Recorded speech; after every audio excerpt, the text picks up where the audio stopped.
ఎవరు కూడా అనాలోచితమైన నిర్ణయాలు తీసుకోకూడదు. కుటుంబంలో గొడవలవుతాయి. నాకొద్దు అంటే ఏం చేస్తున్నట్టు? మీ పరీక్షకు మీరు నిలవలేక ఏం చేస్తున్నారు? పారిపోతూ ఉన్నారు. చూసారా? కనుక ఏమైనా కానివ్వండి, నేనుండను, ఎటు వెళ్ళిపోతాను. ఏంటవి చెప్పండి? పరీక్షలకు ఓడిపోవడమా? నెగ్గడమా? అందుకే మీ విశ్వాసమునకు కలుగు పరీక్ష ఏం చేస్తుంది? ఓర్పును పుట్టిస్తుంది అని ఎరిగి మీకు కలిగే నానా విధములైన శోధనల్లో అది మహానందము. మనం పరీక్షించబడుతూ ఉన్నప్పుడే ఏం చేయాలి? మహానంద పడాలి. మహా సంతోషంతో మనం ఉండాలంట. సాధ్యమేనా? తర్వాత కలిగే మెప్పును చూస్తే, తర్వాత కలిగే మహిమను చూస్తే అది తప్పకుండా సాధ్యమే అని గ్రహించాం. లేకపోతే లోకస్తులాగానే రాజమార్గాల్లో మీరు కూడా పోతున్నట్టు. అరణ్యంలో లేనట్టు. అందుకే దేవుడు లోకులెరిగిన మార్గమును ప్రక్కన పెట్టి, తనదైన ప్రత్యేకమైన సొంత మార్గములో ఆయన ప్రజలను నడిపించారు. మనకును కూడా అదే ఏర్పాటు చేసిన వారై ఉన్నారు. కనుక పరీక్షించకపోతే ఏమవుతుంది? పరీక్షించకపోతే ఏమవుతుంది? మనసులో ఏముందో అది తెలీదు. ఎగ్జామ్ పెట్టకపోతే టీచర్‌కు వాళ్ళు చదివారో, చదవలేదో, సరిగా చదివారో, నేర్చుకున్నారో లేదో తెలీదు. నేర్చుకోకుండా, ఎగ్జామ్ పెట్టకుండా మార్క్స్ రాసి పైకి పంపించేస్తే, ప్రమోట్ చేస్తే ఏమవుతుంది తర్వాత? వాటిని బేస్ చేసుకొని జాబ్‌లో జాయిన్ అయ్యాక ఏమంటాడు? ఏమీ చేయలేడు. ఉన్నదయ్య గారు చెప్తున్నారు. ఒక బీటెక్ ఆయన వచ్చంట జాబ్ కావాలొస్తే, "సరే నీకేమొచ్చు" అంటే, "ఏమైనా చేస్తానంటే." "సరే ఒక ఎక్సెల్ షీట్ తీసి 'మర్నాథ్' అని టైప్ చేయమన్నారంట ఒక ఆయనతో చెప్పి. టైప్ చేయమన్నారంట. అరగంట పట్టినా గాని ఎక్కడుంది వెతుక్కుంటున్నాడంట. బీటెక్ చదివినాయన. మరి ఏంటి అంటే, నాకు సెల్ ఫోన్‌లో కీబోర్డ్ అలవాటు. సిస్టమ్‌లో నాకెప్పుడు కూడా అలవాటు లేదు. చూసారా? పరీక్షించకుండా పాస్ చేస్తే ఏమవుతుంది? ఇప్పుడు ఎవరికి అవమానం? ఆ అబ్బాయికి మాత్రమే కాదు. అతన్ని పాస్ చేసిన వారికి కూడా అవమానమే. అతను చదివిన కాలేజీకి కూడా అవమానమే. రేపొద్దున ఎలాంటోళ్ళని పనిలో పెట్టుకుంటే ఏమవుతాయో తెలీదు. చూసారా? గనుక పరీక్ష తప్పకుండా కావాలి. పరీక్ష పెట్టారు కాబట్టి ఇప్పుడేం తెలిసింది? అతను ఏమీ నేర్చుకోలేదు అని తెలిసింది. పోతే నేర్చుకున్నాడు అని తెలుస్తది. అంతేనా? ఇశ్రాయేలీయులకు కూడా శోధింపబడినప్పుడు వారిలో నుంచి సణుగు బయటకొచ్చింది. అంతవరకు సణుగు రాలేదు. వారు చక్కగా పాటలు పాడారు. ఎర్ర సముద్రం దాటిన తర్వాత ఏం చేశారు? నాట్యాలాడుతూ, వాయిద్యాలు వాయించుకుంటూ పాటలు పాడారు. ఎప్పుడైతే నీటి దగ్గర వారికి ఇబ్బంది కలిగిందో, చేదైన నీరు కలిగిందో, అప్పుడేం బయటపడింది? అణుగు బయటపడింది. గొణుగు బయటపడింది. దేశం దగ్గర తీసుకొచ్చేస్తే కాదేషు పనే దగ్గర తీసుకొచ్చేస్తే అక్కడ వారి యొక్క అవిశ్వాసం బయటపడింది. అవునా? అలాగే అహరోనును, అతని సంతానమును కుటుంబముగా దేవుడు ఏర్పాటు చేసినప్పుడు ప్రజల్లో ఉన్న అసూయ అనేది బయటపడింది. మోషేను దేవుడు కొండపైకి 40 దినములు తనతో ఉంచి ఉపవాసము చేయించి పదాజ్ఞలిచ్చిన సమయంలో వీరిలో ఉన్న విగ్రహారాధన బయటపడింది. మోసం కావాలి, అది కావాలి. వెనక్కెళ్ళిపోతాం, ముందుకు రాము, ఇక్కడే ఉంటాం, ఇక్కడే చచ్చిపోతాం. ఇక్కడ సమాధులు లేవు. ఒకటా రెండా? ఇవన్నీ కూడా ఎప్పుడు మనకు కూడా అన్నీ బాగుంటే నవ్వుతా ఉంటాం. నవ్వుతా ఉంటాం. ఎవరన్నా మాటంటే చెప్పాలి అప్పుడేమవుతుంది? అప్పుడు మనలో ఉన్న అసలు రంగు బయటపడుతది. ఏదైనా కష్టమొస్తే అప్పుడసలు విశ్వాసం ఉందా? అవిశ్వాసం ఉందా? బయటపడతాది. చూసారా? ఏదన్నా శ్రమొస్తే అప్పుడు మనం ఎంత స్ట్రాంగో, ప్రార్థనలో బలంగా ఉన్నామా? లేక వీక్‌గా ఉన్నామా? తెలుస్తుంది. మనకి ఇవన్నీ చెప్పండి, ఇవన్నీ కూడా పరీక్షలు. ఎందుకు? వాక్యంలో చూస్తాం కదా! నిన్ను శోధించి పరీక్షల చేత నీ హృదయములో ఉన్నది తెలుసుకొనుటకు. ఎవరికి తెలియాలి? దేవునికి తెలియాలా? దేవునికన్నీ తెలుసుగా. హృదయాంతరంగమును పరిశోధించే దేవుడు. ఆయనకన్నీ తెలుసు. పరీక్షించకుండా ఇదిగో నీలో ఇలా ఉంది అంటే ఒప్పుకుంటారా మీరు? ఒప్పుకుంటారా? ఒప్పుకోరుగా. మార్చుకుంటారా? మార్చుకోరుగా. సరి చేసుకోరుగా. అప్పుడేం కావాలి? పరీక్ష పెట్టి, శోధన పెట్టి, అందులో మనల్ని నడిపించి, మనలో ఏమైతే ఉన్నదో అసలు గుణాలు ఏమైతే ఉన్నావో వాటిని బయటికి తీసి, ఇదిగో ఇప్పుడు ఇది ఉంది, నీవు మార్చుకుంటే నీకు మేలు చేస్తా, నీవు సరి చేసుకుంటే నిన్ను మరలా ఘనపరుస్తా, ఉన్నతమైన స్థితిలో నేను నిలబడతా, నిన్ను నడిపిస్తా అని ఆయన మనలను శోధించువారై ఉంటారు. కనుక ఈ పరీక్షలే గనక లేకపోతే మనం హెచ్చిపోతూ ఉంటాం, మనల్ని మనం హెచ్చించుకుంటూ ఉంటాం. పరీక్షలే వచ్చాయి గనక ఇప్పుడు మనం తగ్గించుకోవడానికి ముందుకు వస్తాము అని గ్రహించండి. కనుక శోధించుట అనగా నాసా, నాసా అనగా శోధించుట అనగా రుజువు చేయుట. హిబ్రూ వర్డ్ నాసా, శోధించుటకు. కనుక ఎందుకంటే నీ హృదయములో ఏమి ఉన్నదో అది తెలుసుకోవడానికి. దేవుని కొరకు కాదు సుమా, దేవునికి ముందే తెలుసు ఆ పరీక్ష మన కొరకే అని గ్రహిస్తున్నాం. ఈ పరీక్ష ద్వారా ఆయన మనలను తగ్గించువారై ఉంటారు, మనలను అణచువారై ఉంటారు. ఏమనవాలి? ఏమనచాలి?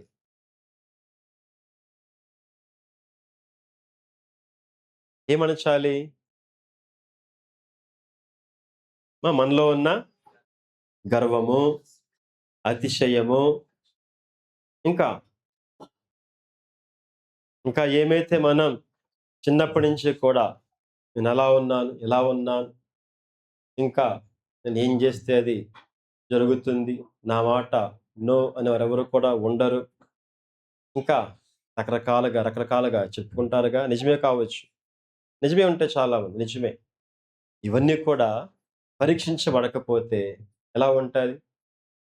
అలాగే హెచ్చు హెచ్చు స్థితిలో ఉండి చివరికి దేవునికి దక్కని వారుగా ఉంటారు. అందుకే ఈ అరణ్యము అనేది ఒక పాఠశాల, ఒక స్కూల్, ఒక కాలేజ్ అయితే కాలేజ్‌లో, స్కూల్స్‌లో ఏముంటాయి? ఏం నేర్పిస్తారు? ఏం నేర్పిస్తారు? లెసన్స్, సబ్జెక్ట్స్ ఉంటాయి. సబ్జెక్ట్స్ ఉంటాయి. అలాగే అరణ్యం అనే పాఠశాలలో, ఈ కష్టములనే పాఠశాలలో దేవుడు మనకు నేర్పించేది అణచుట, తగ్గింపు అనేది ఒక సబ్జెక్ట్. ప్రేమించుట ఇంకొక సబ్జెక్టు. క్షమించుట మరి యొక్క సబ్జెక్టు. దేవునిపై ఆనుకొనుట మరి యొక్క సబ్జెక్టు. ప్రతి సబ్జెక్టుకి కూడా ఎగ్జామ్ పెడితే మనం పాస్ అవ్వాలి.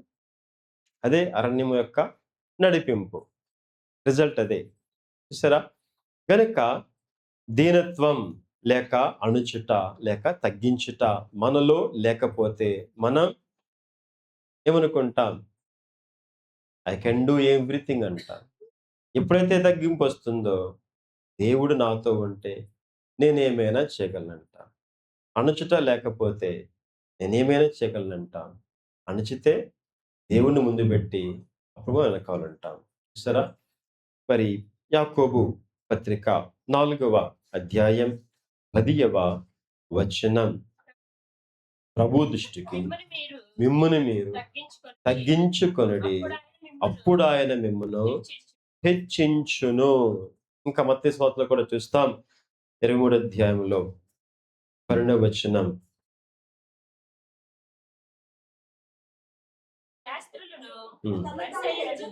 తన్ను తాను హెచ్చించుకొనువాడు తగ్గింపబడును, తన్ను తాను తగ్గించుకొనువాడు హెచ్చింపబడును. మోషే కూడా నేను సకల విద్యలో నేర్చుకున్నాను.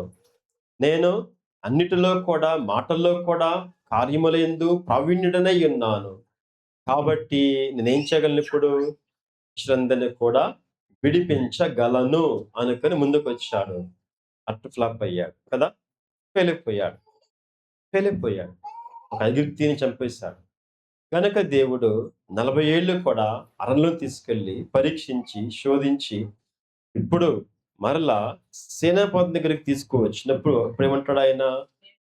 నేను మాట్లాడలేను, మాట నేర్పరిని కాను, నాలుక మాంద్యం గలవాడను, నోటి మాంద్యం గలవాడను, నేనేమీ చేయలేను అని ఎప్పుడు తన్ను తాను ఖాళీ చేసుకున్నాడు.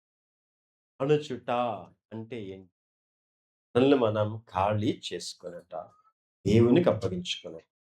అణుచుట లేకపోతే నేనేదో ఉంది, నాకేదో వచ్చు, నేనేదో చేయగలను అనుకుంటాం. అది ఎప్పుడైతే దేవుడు అణుచుతారో అప్పుడు దేవా నీవే అంటూ దేవునిపై మనము తప్పక ఆధారపడు వారమై ఉంటాము. కనుక ఈ రీతిగా అణిచినందువల్ల ఏం జరిగింది? ఆకలి కలుగజేశారు. ఆకలి లేకుండా అన్నం పెడితే పిల్లలు తింటారా?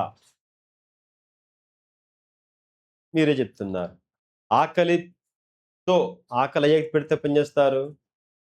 అమ్మా ఇంకా పెట్టు అంటారు. చూసారా? ఆకలికి అంత గొప్ప శక్తుంది.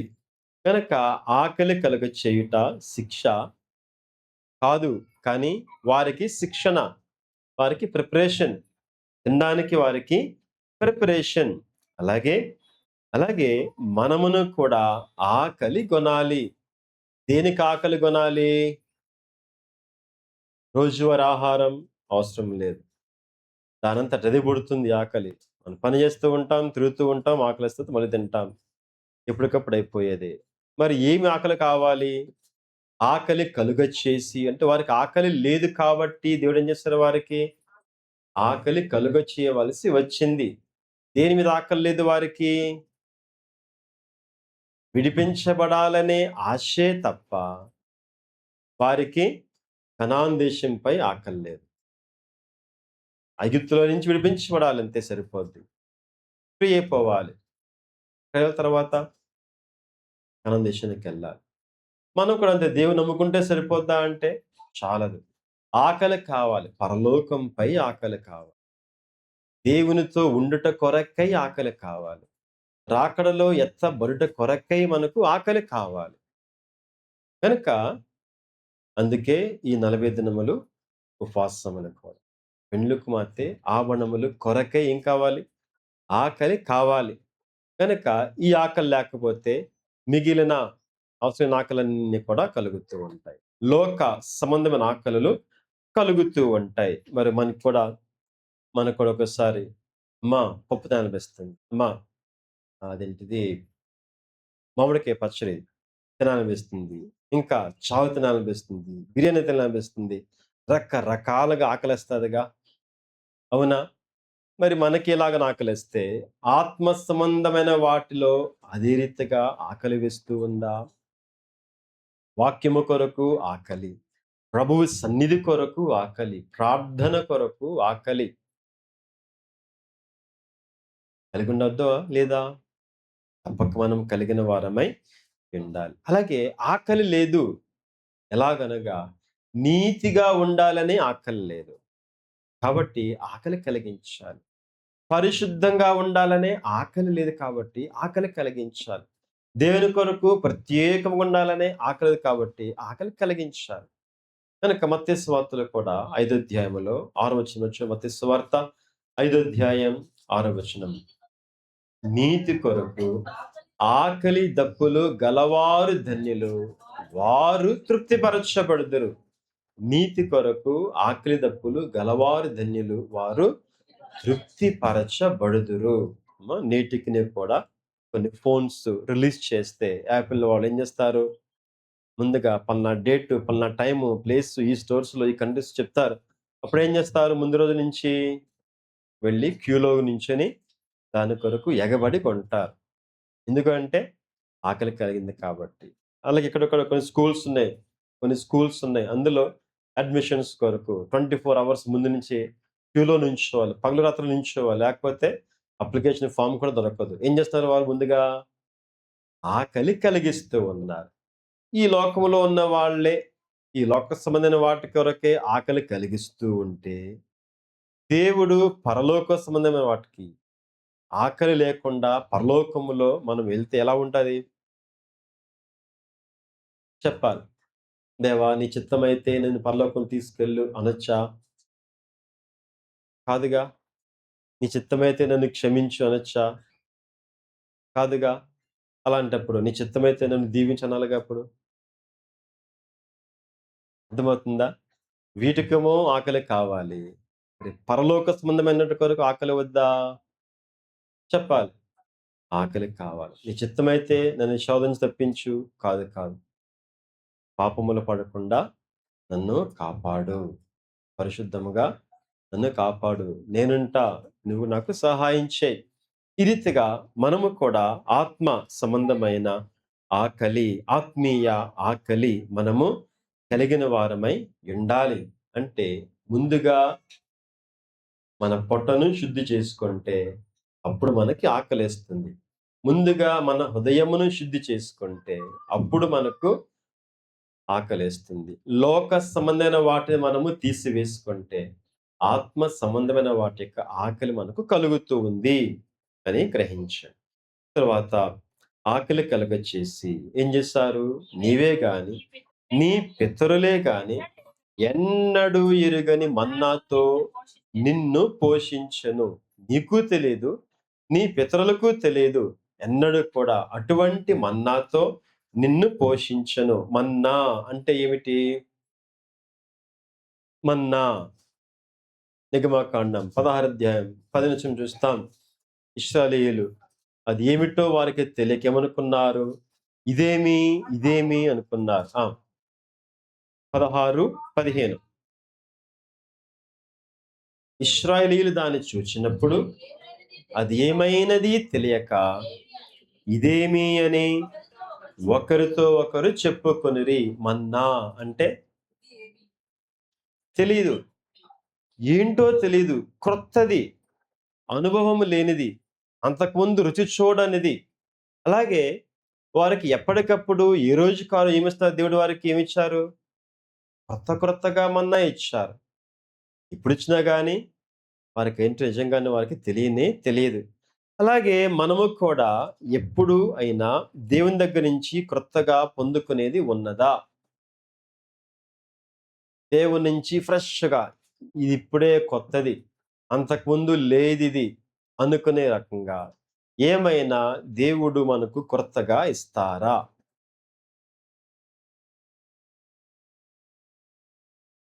ఇస్తారా? ఇవ్వరా? ఏమివ్వాలి అని కోరుకుంటున్నారు? నాకు క్రొత్త దివినివ్వు ప్రభువా. ప్రతిరోజు క్రొత్త ఏం జేస్తారు? లక్ష ఇవ్వు ప్రభు అంటారా? ఏం జేస్తారు? క్రొత్తదిగా ఏం కావాలి? విలాప వాక్యముల గ్రంథం 3వ అధ్యాయం 23వ వచనం. అనుదినము నూతనముగా ఆయనకు వాత్సల్యత పుట్టుచున్నది. ఇది నిలవ ఉంచినది కాదు. ఎప్పటికప్పుడు దేవుడు క్రొత్తగా మనకేం చేస్తున్నారు?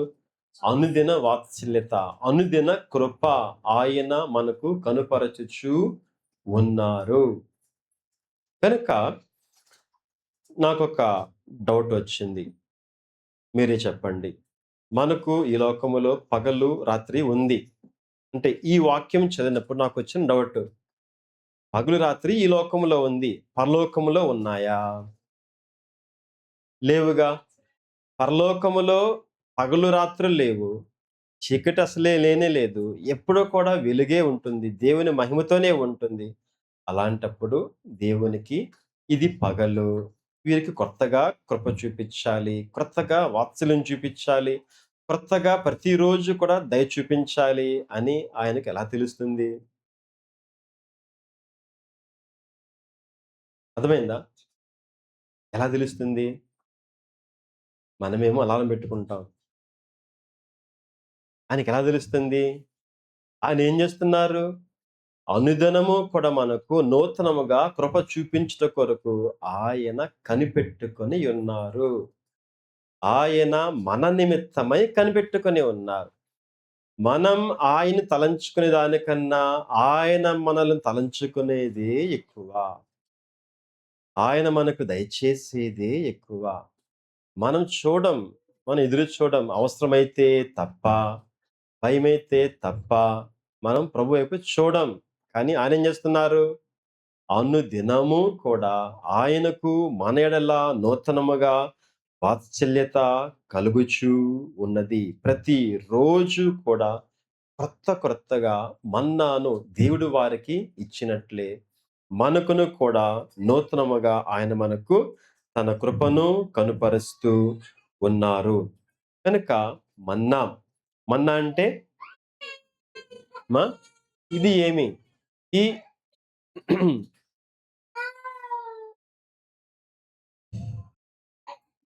మూడో వచనం ఆహారము వలననే గాక యెహోవా సెలవిచ్చిన ప్రతి మాట వలన నరులు బ్రతుకుదురు.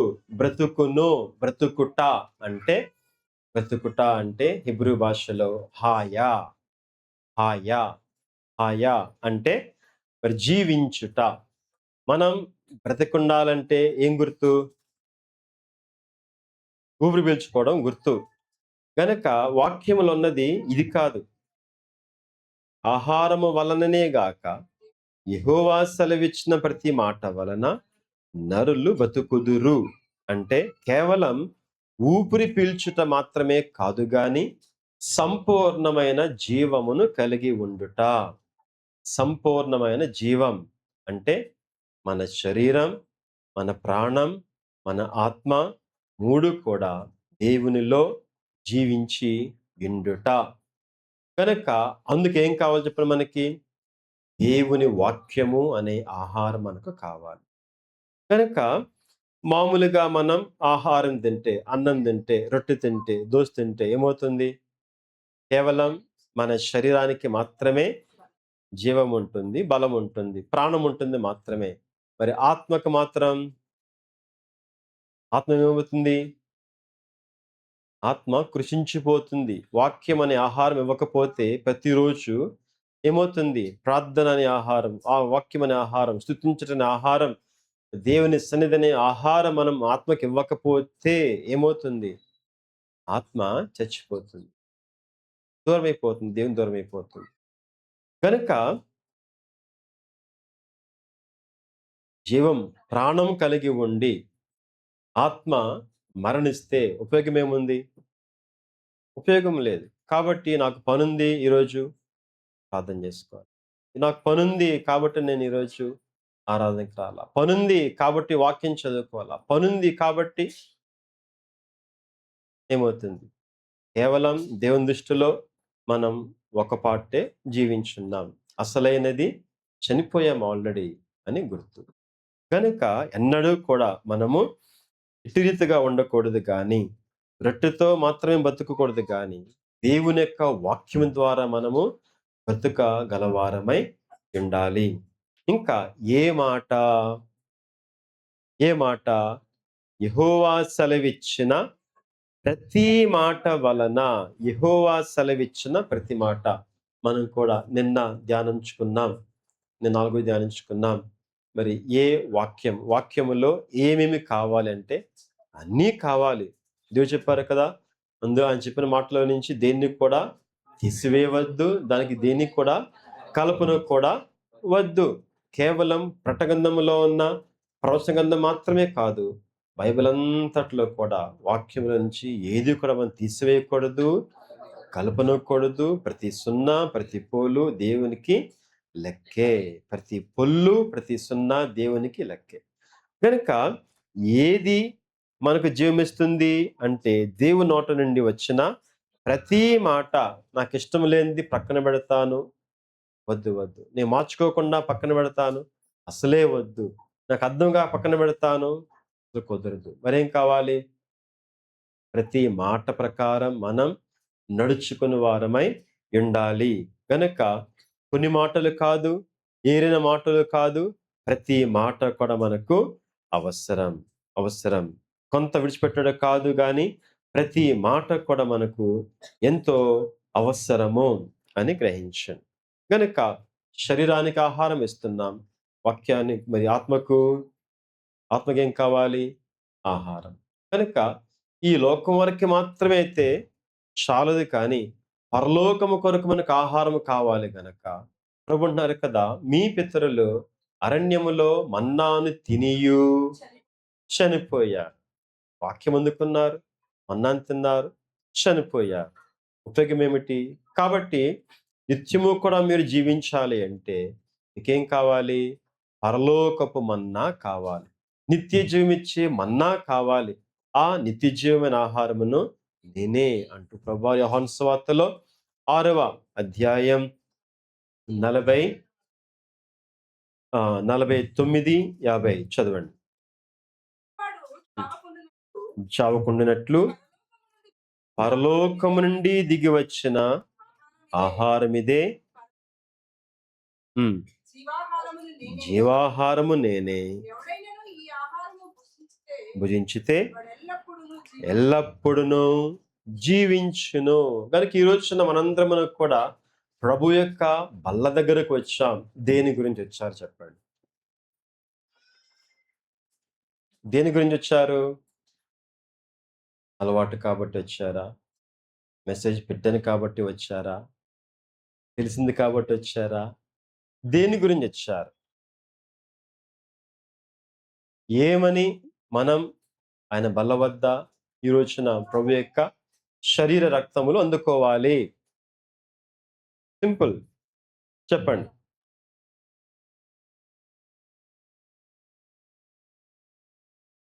ఎల్లప్పుడూ ప్రభువా నీతో పాటు నన్ను జీవింపచేయి. ఎల్లప్పుడూ నీతో పాటు నాకు సహవాసము దయచేయి అని ప్రభువును కోరుకొని ఈ విందులో మనం ప్రవేశించాలి. కనుక ఆ నిత్య జీవము కొరకైన ఆకలి లేకుండా ఈ లోకములో ఉన్న వాటి కొరకే తాత్కాలిక ఆకలి కలిగి ఉంటే ఇది నిష్ప్రయోజనం అయిపోతుంది. అందుకే పౌలు గారు అంటారు కదా, తన్ను తాను పరీక్షించుకొనవలెను, అలాగు చేసి వివేచించి ఈ విందులో పాలు పొందాలి. వివేచింపకుండా పుచ్చుకుంటే రోగులు, బలహీనులు అనేకులు నిద్రించొచ్చు. కనుక మనము ఎన్నడను కూడా మరి ఇట్టిది మరువకుండా ప్రభువు చెప్పిన మాటలు, ప్రభువును ఆయన చేసిన బలియాగమును, మన మీద చూపించిన ప్రేమను, కృపను పాటు ఆయన ఏ ఉద్దేశముతో తన శరీరక్తములు మనకు ఏర్పాటు చేశారో ఆ ఉద్దేశమును మనము జ్ఞాపకం తెచ్చుకునే వారమై ఈ విందులోనికి ప్రవేశించాలి. కనుక ఇశ్రాయేలీయులు ఓడిపోయారు. ఎక్కడ ఓడిపోయారు? అరణ్యములో. ఎలా ఓడిపోయారు? ఆకలి వేస్తే రొట్టె కొరకు చూస్తారు. ఆకలి వేస్తే మాంసం కొరకు చూస్తారు. ఆకలి వేస్తే ఉల్లిపాయలు, కీరకాయలు, దోసకాయలు వాటి కొరకు చూస్తారు. మనం కూడా చూస్తాం. వాళ్ళు చూస్తారు. ప్రభువుకు ఆకలేసింది. వీరికైతే ఒక్కరోజుకి ఆకలేసింది. ప్రభువుకేమో 40 రోజులు ఉపవాసం ఉండి ఆయనకు కూడా అరణ్యములోనే శోధింపబడి మత్తయి సువార్తలో చూడండి 3వ అధ్యాయం 17వ వచనం. హ్మ్. ఆ!